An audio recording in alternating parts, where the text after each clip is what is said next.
The Prophet of Allah in the authentic hadith, speaking to Sahaba, speaking to the greatest ummah that ever walked the earth, speaking to your fathers, speaking to a ummah that happily gave their lives for the pleasure of Allah.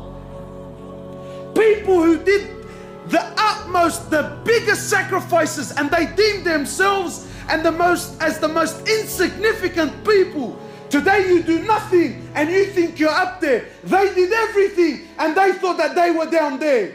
The Prophet of Allah speaking to them, he says, none of you, who's he speaking to? He says, none of you will enter Jannah through your actions. None. People walking around like he's already from the people of Jannah, mashallah. People now, they worship their mashaykh. 100%, brother. These people, this guy's from Firdaus al-A'la. The Prophet of Allah saying to Sahaba, none of you will enter Jannah through your actions. None. So they asked the Prophet of Allah, even you? He says, yeah, even me. The greatest mujahid was Muhammad sallallahu alayhi wasallam. The greatest teacher was Muhammad sallallahu alayhi wasallam.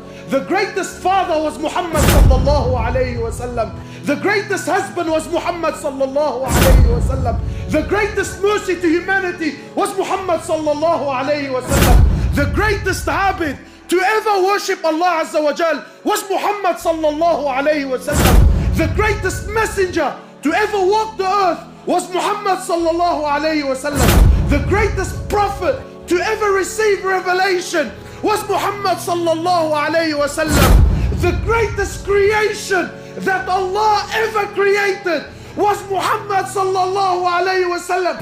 And he says, even me.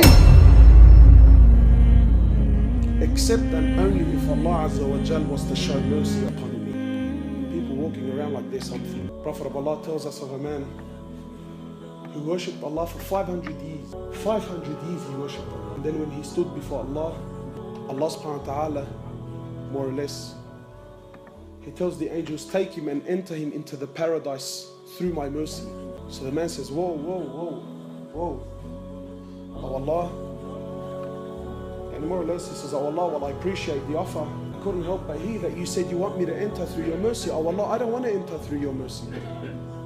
I want to enter through my actions, oh Allah. Oh Allah, I worshipped you for 500 years. For 500 years, oh Allah, I worshipped you. So I don't want to enter through your mercy. I paid my debt. I worked hard. Every day I worshipped you, Ya Allah. Not to stand here so you can enter me through your mercy. I want to enter through my actions. Allah says, you want to enter through your actions? Fine. No problems. So Allah Azza wa Jal orders the angels. He says to them, bring the scales here. He says, put the man's 500 years of worship on one end of the scale. And just put the blessing that I gave him, the ni'mah that I gave him, to be able to see with his eyes, just that, nothing more, nothing more. Just put the blessing that I gave him to be able to see with his eyes, put that on the other end of the scale. Just the blessing to be able to see outweighed 500 years of worship. So Allah says to the angels, take him and throw him into the hellfire. Then and only then, he says, oh Allah, please, oh Allah, please, I am content with your mercy. I'm content with your mercy, Ya Allah. Allah doesn't need anyone, my brothers. The ni'mah of seeing. Today we've forgotten. Today we've forgotten. Today you and I think what? That to see I need a pair of eyes. You're wrong. Because there are millions around the world that have eyes, but they can't see. It is Allah that allows you to see. Today you think to hear, I need a pair of ears. You're wrong. Because there are millions around the world that have ears. They're stuck on their heads, but they can't hear, my brother. It is Allah that allows you to hear. Today you think to walk, I need a pair of legs. You're wrong. There are millions around the world that have legs, but they can't walk. It is Allah and Allah alone that allows you to walk. Allah, not you. Allah, not you. Allah doesn't need you, my brother. Allah doesn't need me. Allah doesn't need us. And we have to understand, because this is Aqeedah. You have to know this so that when you worship, you are always humbled. When you worship Him, you never have pride. When you worship Him, you never have arrogance. Because you know, at any given point in time, I am where I am only through His mercy. Only through His rahmah, I am where I am. Not because of your own actions. and to know with depth, with yaqeen, with certainty that Allah, the King of Kings, doesn't need anyone. He doesn't need anyone, my brothers. Wallahi, everything you see around you, everything. Today, the Muslims have so much fear in their hearts. Fear of the kuffar, fear of the West, fear of laws, fear of regulations, fear of this and fear of that. But to know that Allah Azza wa Jal is not in need. Wallahi, my brothers, wallahi, I take an oath by Allah. You have to come to terms. You have to come to believe with certainty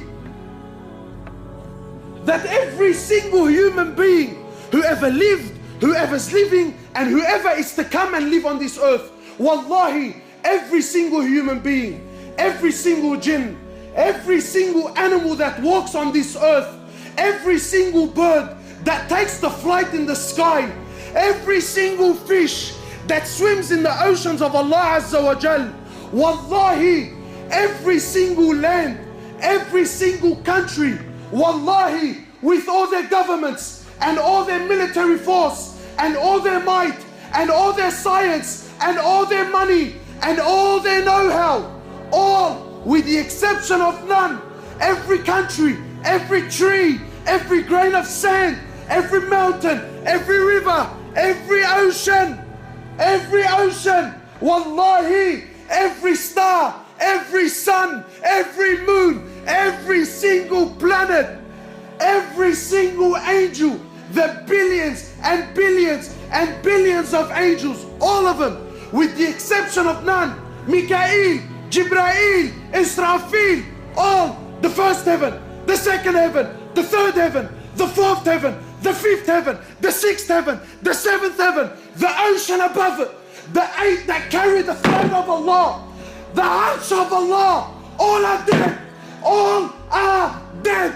Nothing moves, nothing stops, nothing makes, nothing breaks, nothing gives, nothing takes, nothing rises, and nothing falls, nothing harms, and nothing benefits in Allah. And until this yaqeen and faith is in your heart, that nothing, that everything is dead, everything except Allah.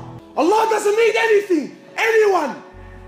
No prophet, no angels, no jinn, no ins. We need Him. He's Al-Hayyul Qayyum. He's the ever-living. So you might say, brother, I'm alive. What's so special about that? I'm living. Yeah, but your living is dependent on Him. He's the first with no beginning. He's the last with no ending. He is Allah. He is Allah. Al-Malik. He's the King.